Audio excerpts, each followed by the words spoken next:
नमस्कार मैत्रिणींनो, स्वागत आहे तुमचं एका नवीन आणि छानशा व्हिडिओमध्ये। आपण आज कटोरी ब्लाऊजचं डायरेक्ट कटोरी ब्लाऊजचं कपड्यावरती कटिंग कसं करायचं ते बघूयात। नेहमी आपण पेपर कटिंग बघतो, तर आपण आज डायरेक्ट ब्लाऊज पिसावरती कटोरी ब्लाऊजचं कटिंग कसं करायचं ते बघूयात। इथं मी 80 सेंटीमीटरचा ब्लाऊज पीस घेतलेला आहे। 80 सेंटीमीटरचा ब्लाऊज पीस आपल्याला 34 साईजच्या ब्लाऊजसाठी पुरेसा आहे। म्हणजे यामध्ये आपण डायरेक्ट कटोरी करू शकतो, कपडाही जास्त लागत नाही, वेळ वाचतो आपला। काय होतं, बऱ्याच वेळेस आपल्याला कंटाळा येतो कपड्यावरती पेपरवरती कट करून मग कपड्यावरती कट करायचं। तर आपण आता डायरेक्ट कटोरी ब्लाऊजचं कटिंग बघूया। तर बघा, उंची इथं 13.5 तयार आहे, अर्धा 1 इंच मार्जिन, 14.5 इंच उंची घेतलेली आहे।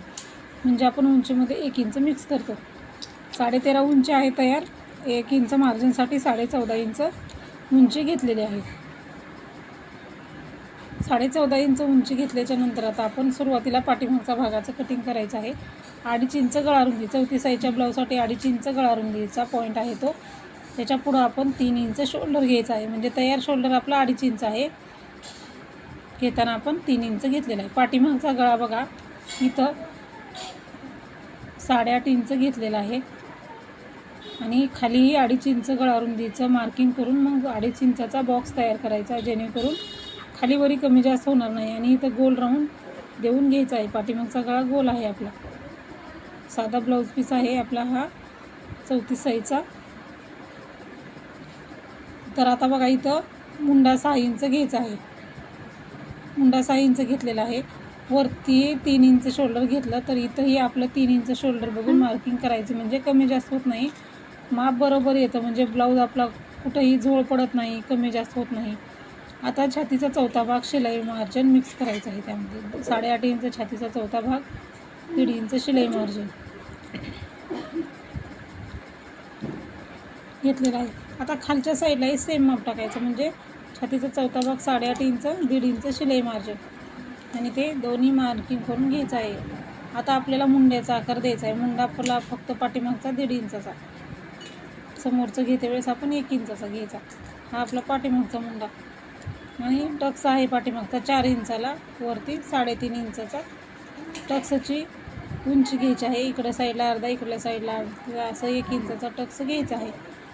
हे झालेलं आहे पाठीमागच्या भागाचं। आता हे कट करायचं आहे। कट हे मार्किंगच्या बाहेर कट करायचं। मार्किंग आपली कपड्यावरती आली पाहिजे, म्हणजे काय होतं, ब्लाऊजचा कपडा आपल्याला कमी जास्त होत नाही, बरोबर आपलं माप जसं कटिंग केलेलं आहे ना तसंच ते होतं। त्यामुळं मार्किंग आपली कपड्यावरती राहिली पाहिजे, असं कट करा व्यवस्थित। आणि आता त्याच्यानंतर आपण समोरच्या भागाचं कटिंग करायचं आहे। पाठीमागचं गोल गळ्याचं कटिंगही करून घ्यायचं आहे। इथं बघा, मी तुम्हाला सहज सोप्या पद्धतीत कटोरी ब्लाऊजचं डायरेक्ट कटिंग कसं करायचं ते सांगत आहे। अगोदरही आपल्या चॅनलवरती भरपूर असे व्हिडिओ आहेत डायरेक्ट कटोरी कटिंगचे।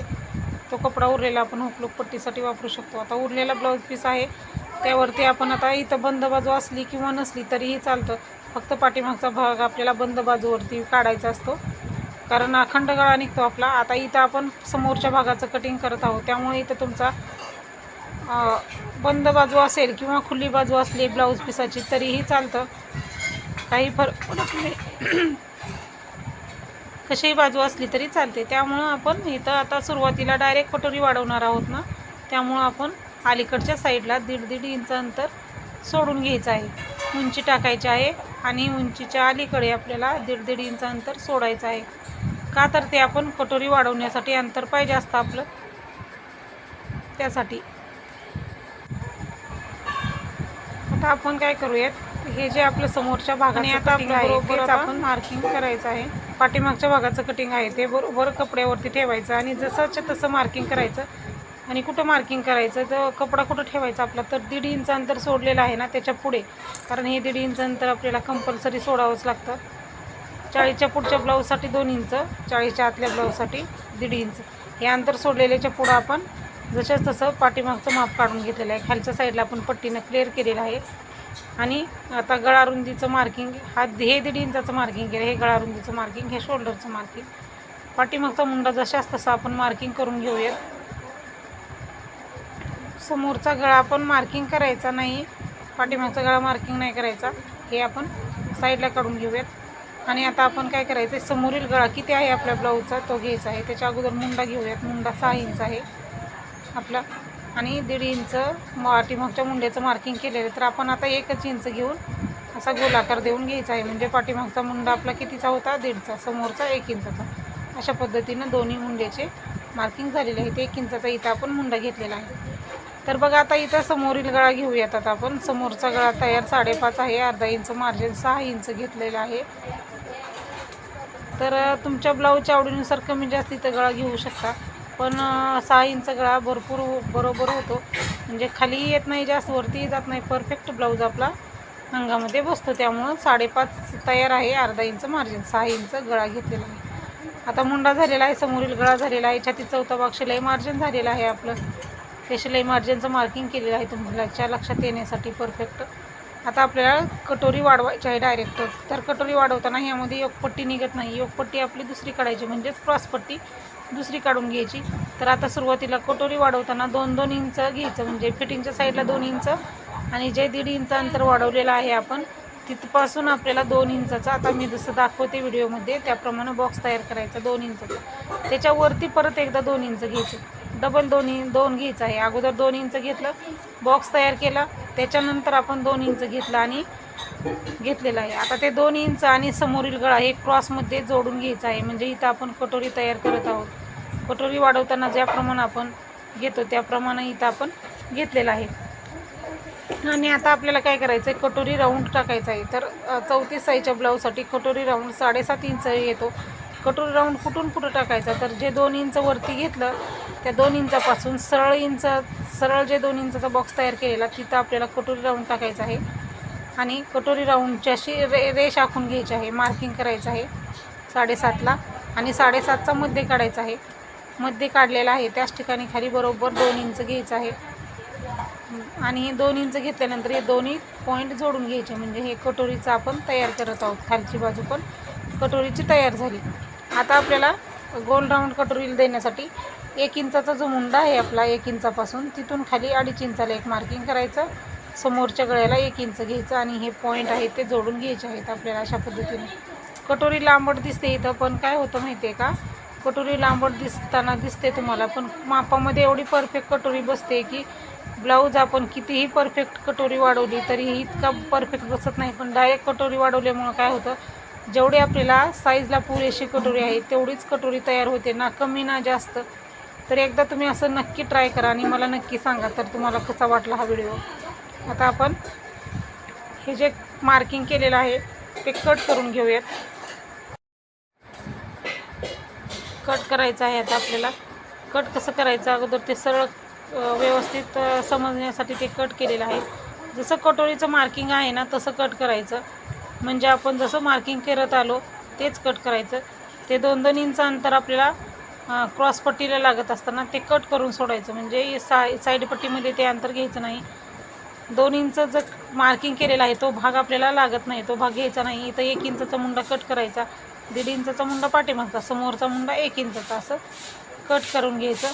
आणि आता गळारुंदीपासून आपल्याला कट करायचं आहे. म्हणजे जे गळारुंदीचा पॉईंट आहे ना तिथून कट करायचं आहे. इथं थोडंसं राहिलेलं ते क्लिअर करून घेतलं. म्हणजे 1.5 इंच सोडलेलं आणि गळारुंदी ते पूर्णपणे इथं कट झालं पाहिजे. आणि क्रॉसमध्ये हाय आपण आकार दिलेले अशा पद्धतीनं तुम्ही कट करून घ्या, जसं व्हिडिओमध्ये मी दाखवते त्याप्रमाणे. तर आणखीन काही शंका असतील तर ते प्रश्न विचारा कमेंटमध्ये. म्हणजे तुम्हाला कुठं अडचण आली आहे, कसा वाटला व्हिडिओ हेही नक्की सांगायचं आहे कमेंटमध्ये. बघू शकता. आता काय करायचं, हे टोक इकडच्या टोकावरती ठेवायचं. कमी जास्त झालेला भाग आहे तो गोल आकारामध्ये कट करायचा आहे. म्हणजे कटोरीला व्यवस्थित आपले आकार येण्यासाठी तो भाग आहे तो कट करून घ्यायचा आहे. आणि ही कटोरी इतकी छान बसते ना, तर माझे जे व्हिडिओ बघतात त्यांना, नवीन असाल तुम्हाला तर सुरुवातीला वाटेल, पण जे माझे जुने सबस्क्रायबर आहेत त्यांना माहीत आहे की कटिंग खूप छान आहे. आणि आपल्याकडं रेडीमेड पॅटर्नही मिळतात. ते पॅटर्नही अशाच पद्धतीनं कटिंग केलेले आहेत.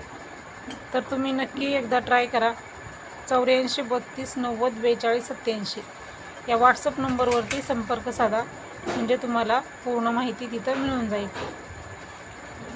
आता भाई कटिंग करायचं आहे. भाई कटिंग करताना आता आपल्याला डबल फोल्ड कपडा आहे आपला, बरोबर. आणि आपल्याला 4 पदरी कपडा करून घ्यायचा आहे. म्हणजे 4 फोल्ड पाहिजे आपल्याला. आणि घडी आहे ती बंद बाजू, जी 4 फोल्डची बाजू पाहिजे, म्हणजे दोन्ही बाह्या निघतील, मधोमध कट नाही.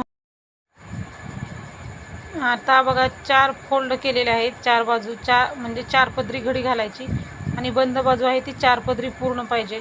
आणि आता छातीचा चौथा भाग गळा बाही रुंदी घ्यायची आहे आपल्याला. बाहीची उंची आहे 5 इंच, 1.5 इंच मार्जिन 6.5 इंच घेतलेलं आहे.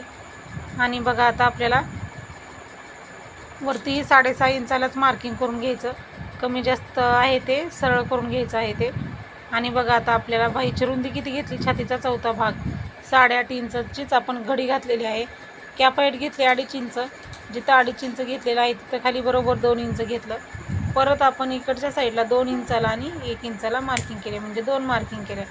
2 इंचाला 1 आणि 1 इंचाला 1 अशा 2 मार्किंग केलेल्या आहेत आपण. आता आकार देताना, सुरुवातीचा आकार, बाहेरचा आकार देताना 1 इंचापासून सुरू करायचं. 1 इंचापासून सुरू केल्याच्या नंतर आपल्याला 2 इंच जे आहे तिथपर्यंत आकार देऊन घ्यायचा आहे. अशा पद्धतीनं जास्त खाली यायचं नाही, जास्त वरच्या बाजूनेही जायचं नाही, म्हणजे बाहीमध्ये एकही चून पडत नाही. एकदा तुम्ही नक्की ट्राय करा, अशा सोपी पद्धत आहे बघा. आता 2 इंचापासून मध्यभागी ते सरळ लाईन घेतली आपण, आकार दिला तिथं 2.5 इंचाला मार्किंग करायचं. 2.5 इंचाला मार्किंग केल्यानंतर खाली अर्धा इंच घ्यायचं आणि 1 इंचापासून 1 इंचाचा पॉईंट, अर्धा इंचाचा पॉईंट आणि तो पॉईंट जोडून घेतलेला आहे. तर बघा काय केलं मी, अगोदर वरती 2 इंच घेतलं, इकडेही 2 इंच घेतलं आणि मग परत 2 इंचापासून खाली 2.5 इंच घेतलं. इथं मी दंडगीर घेतलेला आहे, जेवढा तुमच्या ब्लाऊजचा दंडगीर आहे तो, आणि 1.5 इंच शिलाई मार्जिन. हे मार्किंग केलेलं शिलाई मार्जिन आहे आणि खालचा जो आहे तो दंडगीर आहे. हे 1.5 इंच आपलं बाहीच्या उंचीमधलं 1.5 इंच शिलाई मार्जिन आहे. साधा ब्लाऊज आहे त्यामुळं हे मार्जिन आहे. हे क्रॉस जे आहे तिथून आपण कट करायचं. तर तुम्हाला आणखीन जर काय हवं असेल तर बाही कटिंगचं, पेपर कटिंगचे व्हिडिओही चॅनलवरती अपलोड आहेत. कटोरी ब्लाऊजची पेपर कटिंग आणि बाही कटिंग ह्या दोन्ही व्हिडिओची लिंक तुम्हाला ह्या व्हिडिओच्या डिस्क्रिप्शन बॉक्समध्ये मिळेल. तिथं जाऊन तुम्ही नक्की व्हिडिओ बघा दोन्हीही, म्हणजे तुम्हाला आणखीन जास्त माहिती भेटेल. कारण ह्यामध्ये जसं सांगत आहे मी तसंच त्यामध्येही सोप्या सहज पद्धतीनं सांगत असते. एवढी सोपी पद्धत असते आणि एवढ्या सहज पद्धतीनं सांगते की प्रत्येकाला लगेच लक्षात येतं. आता बाहीची कटिंग झालेली आहे आपली, आणि खोलगट बाजू आहे ती समोरची बाजू आहे, तो मध्य आहे आपला बाही कटिंगचा. तिथून बाही जोडायला सुरुवात करायची. बाही कटिंग ही झाली, समोरचं पाठीमागचं कटिंग झालेलं आहे. आता आपल्याला क्रॉसपट्टी काढायची आहे, म्हणजे चोकपट्टी. आता योकपट्टीला इथं जॉईंट द्यावा लागेल, कारण कपडा आपला थोडासा कमी पडतो. कारण आपण योकपट्टीला थोडासा जॉईंट दिला तरी चालतं, कारण आपण इथं डायरेक्ट कटोरी ब्लाऊजचं कटिंग केलं ना, त्यामुळं थोडासा कपडा आपला कमी पडणार आहे. त्यामुळं आपण आता बघा डबल फोल्ड घडी घातलेली आहे, म्हणजे 4 पदरी केलेल्या आहेत. 4 क्रॉसपट्ट्या पाहिजे ना आपल्याला, त्यामुळं मी इथं काय केलेलं आहे, 4 पदरी घडी घातली. एका बाजूला 3 इंच घेतलं, 3 इंच घेतलं. इकडच्या बाजूला 2.5 इंच घेतला. तर आपल्याला 1.5-2 इंचाचा इथं जॉईंट द्यावा लागेल. फिटिंगच्या बाजूला 2.5 इंच, हुकलूकच्या बाजूला 3 इंच, आणि हे क्रॉसमध्ये असं मार्किंग केलेलं आहे. हे कट करून घेऊ आणि आपल्याला 1.5 ते 2 इंचाचाच जॉईंट द्यावा लागेल पट्टी काढून. थोडीशी पट्टीला जॉईंट केली तरी आपला परफेक्ट ब्लाऊज डायरेक्ट कटिंग करता येतो. ते क्रॉस आहे ते सरळ करून घेतलं. आता बघा इथं काय झालेलं, ते आपण कट केलं ना, ते छोटंसं कट झालेलं. चुकून काय झालं, आपण घडी घातली ना त्याच पद्धतीनं घडीचं मी कट केलं, आणि परत घडी उकलल्यानंतर लक्षात आलं की हा आपल्याला तुकडा कमी पडतो, त्यामुळे मी डबल इथं कट केलेलं आहे. तर इथं मी काय केलं, चुकून ते थोडंसं माझ्याकडून कट झालं. ती पट्टी आपण परत हुकलूकसाठी वापरली तरी चालते, एवढा काही प्रॉब्लेम येत नाही. हे कट करायला पाहिजे नव्हतं, ते कट झालं. आणि परत काय झालं, माझ्या नंतर लक्षात आलं की ही पट्टी आपल्याला कमी पडते. मग त्या पट्टीला परत जॉईंट देण्याच्या ऐवजी आपण काय करूयात, ती पट्टी आहे ती हुकलूकसाठी ठेवूयात, आणि दुसरी पट्टी जी गळा रुंदी आणि समोरच्या गळ्याच्या तिथं पट्टी निघालेली ना, ती पट्टी बघा आता अखंड आहे आणि मोठी पण आहे, ती आपण हुकलूकसाठी जॉईंट करायचं. जेवढं पाहिजे तेवढंच घेऊयात आणि आपण नंतर शिलाई करताना ते कट करूयात. आता उरलेल्या पट्टीमधून मी इथं हुकलूक पट्टी, कमरपट्टी आणि पायपिंगची पट्टी काढून घेणार आहे. तर व्हिडिओ खूप मोठा होतो त्यामुळं ते पट्ट्या काढले नाही, त्या पट्ट्या सहज सोप्या असतात, ते आपण सहज काढू शकतो. तर हा व्हिडिओ कसा वाटला ते नक्की सांगा. व्हिडिओ पूर्ण बघितल्याबद्दल धन्यवाद.